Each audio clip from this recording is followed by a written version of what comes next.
ગુનામાં શું આક્ષેપ તેના વિરુદ્ધ અને કેટલી ગાડીઓ તેને આ રીતે છેતરપિંડી કરી મેળવી હતી?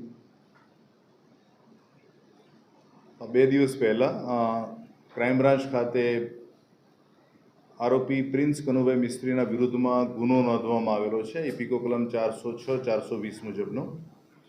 આ આરોપીએ જે 4 વ્હીલર વાહનોના માલિકો જે છે એમની પાસે એવી રજૂઆત કરી કે એની પાસે આ વાહનોને ભાડે ફેરવવા માટેના કોન્ટ્રાક્ટ મળેલા છે અને એ કોન્ટ્રાક્ટ પેટે એને ઘણા બધી મોટી સંખ્યામાં વાહનોની જરૂરિયાત છે, જે અનુસંધાને ભાડે માસિક ભાડું નક્કી કરીને આ વાહનો એણે પોતાની પાસે રાખેલા। આ જે માસિક ભાડું છે એ વ્યક્તિ દીઠ એનું અલગ અલગ હતું, કેટલાકનું મહિને 25,000 હતું, તો કોઈનું 30,000 હતું, તો કોઈનું 36,000 રૂપિયા હતું। આ રીતે એણે અંદાજે 75 જેટલા વાહન માલિકો પાસેથી મેળવેલા અને એ વાહનોને એણે ગીરવે મૂકી અને એ પૈસા પોતાની પાસે રાખી લીધેલા।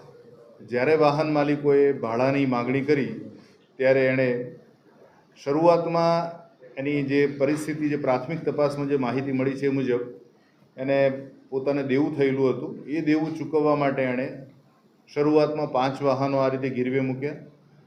એ પૈસા જે મળ્યા એને ગીરવે મૂક્યાના એ પૈસાથી એણે થોડું ઘણું દેવું ચૂકવ્યું। પછી જ્યારે આ 5 વાહન માલિકોને ભાડું ચૂકવવાની વાત આવી તો એણે અન્ય બીજા 5, 10, 15 એ રીતે વાહનોની સંખ્યા વધારતો રહ્યો અને નવા વાહન માલિકો જે બને એમને શરૂઆતના 1-2 માસના ભાડા એ ચૂકવતો રહ્યો। છેલ્લે પરિસ્થિતિ એવી આવી કે ભાડું ચૂકવવા સમર્થ નહોતો અને તમામ ગાડીઓ ગીરવે મુકાઈ ચૂકેલી હતી।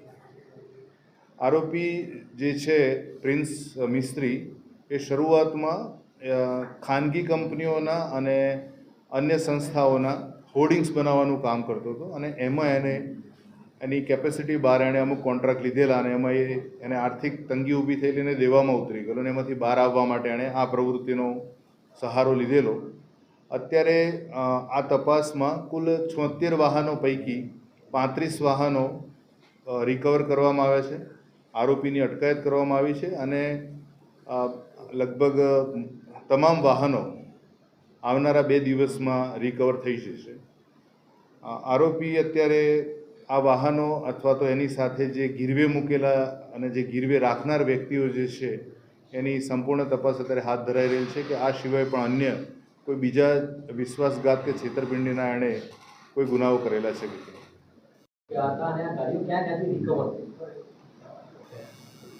જે લોકો ફાઇનાન્સ કરતા હતા વાહનો ઉપર એ અલગ અલગ જગ્યાએ એણે વાહનો મૂકેલા હતા ગીરવે અને આ વાહનોમાં અમદાવાદ શહેરમાંથી, મહેસાણા જિલ્લામાંથી, ગાંધીનગર જિલ્લામાંથી એમ તમામ જગ્યાઓથી આ વાહનો અત્યારે રિકવર કરવામાં આવેલા છે અને જે લોકોને એવી ખબર પડી છે કે આ વાહનો ખરેખર વાહન માલિકોએ ગીરવે નથી મૂક્યા અને એમની ઈચ્છાથી અથવા તો એમની જાણમાં નથી મૂક્યા, એ તમામ લોકોએ જે લોકોએ ગીરવે વાહન લઈ અને નાણાં ચૂકવ્યા છે એ તમામ લોકો સામેથી વાહનો અત્યારે જમા કરાવી રહેલા છે।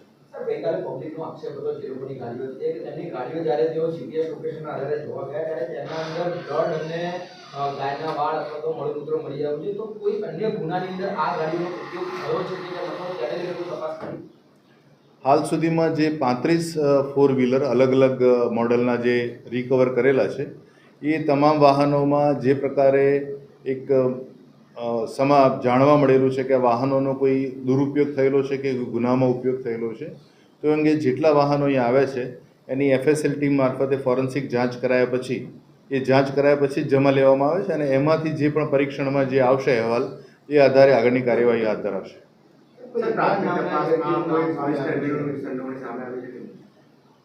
આ ગુનાની તપાસમાં કોઈ પણ સરકારી કર્મચારી કે ખાનગી વ્યક્તિ જે પણ સામેલ હશે અને એણે આની ગુનાહિત માનસિકતા સાથે કોઈપણ પ્રકારની ભૂમિકા ભજવેલ હશે તો તમામને આ ગુનાની એમને કાયદાકીય જોગવાઈ હેઠળ યોગ્ય કાર્યવાહી થશે।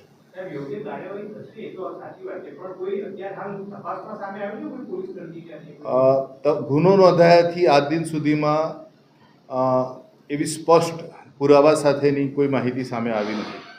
તો હાલમાં ઇમરાન કરીને કોઈ વ્યક્તિ છે જેનું નામ પણ ચર્ચામાં છે, લોકો તેના વિરુદ્ધ આક્ષેપ કરાયો કે ગાડીઓ તેની પાસે હતી, ઇમરાન કોણ છે અથવા તો ખરેખર તેની પાસે ગાડીઓ હતી કે માત્ર તે અફવા છે કે તેને લગતા કોઈ સમર્થન નથી? ભાલક ગામેથી પણ ગાડીઓ રિકવર કરવામાં આવેલી છે. ભાલક ગામના ઇમરાનના વ્યક્તિની પણ તપાસ હાથ ધરાયેલ છે. એના વિશે પણ જે પણ માહિતી મળી રહેલ છે, ખરેખર આ જે સમગ્ર છેતરપિંડી વિશ્વાસઘાતનો જે ગુનો છે એમાં એની શું ભૂમિકા છે ચોક્કસપણે નક્કી કરવામાં આવશે અને એના વિરુદ્ધ જે પણ પુરાવા મળી આવશે તો તેની વિરુદ્ધ પણ કાર્યવાહી કરવામાં આવશે. કેટલા લોકોને પાસેથી ફાઇનાન્સ લીધું, કેટલી રકમ લીધી હતી, જે ગાડી ગીરવે મૂકી છે? આને જે આરોપીને જે તે વખતે જે દેવું થયેલું હતું એના કારણે એના પરિવારજનો પણ એની સાથે સહમત નહોતા અને એના 7 થી 8 લાખના દેવામાંથી બહાર આવવા માટે એણે આ પ્રવૃત્તિનો આશરો લીધો, જે પ્રાથમિક તપાસમાં જાણવા મળે.